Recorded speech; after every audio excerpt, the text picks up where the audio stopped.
welcome to USC, Coach. No, I appreciate it. How's the transition from Oklahoma to USC taking over the defense?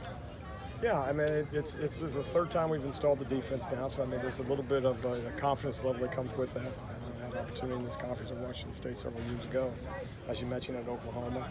So there's some obviously similarities in it anytime you take over. Day one of spring ball, this is year 20 for me, has a tendency to look like spring ball when you've been doing it a long time and guys been running the same calls for a while, or if it's the first time around. But it's in so many ways, it's a tremendous opportunity for those guys in terms of a fresh start. It's a great opportunity for us in terms of a fresh start just the same.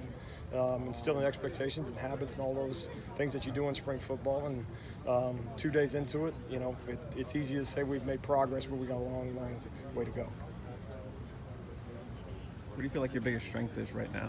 Yeah, it's still hard to diagnose. I mean, there's some guys that flash, in the weight room. There's guys that flash in the winter workout period, and you see some speed with some individuals. I highlight a guy like a Tooley, for instance, a guy that kind of matches the film that you kind of, as best as kind of talk out both sides of my mouth in terms of a fresh start for everybody. But you recognize some of those individuals that have played, and so it's nice to see a guy, from a weight room standpoint, winter workout standpoint, and through the first couple of days kind of flash in some ways. And so highlight one individual that way. But no, it's strengths and weaknesses. Right now I see a whole lot of weaknesses, and then the strengths got to come. And like I said, that's not completely dissimilar to other places in terms of the first 2 days of spring. And certainly get the pads on Saturday, and we'll get a better chance to assess some of that stuff.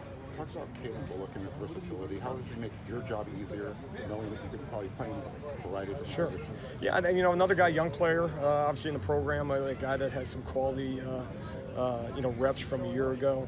And so I think from an experience standpoint, just from a communication, how a guy acts in the meeting room to how he performs on the practice field.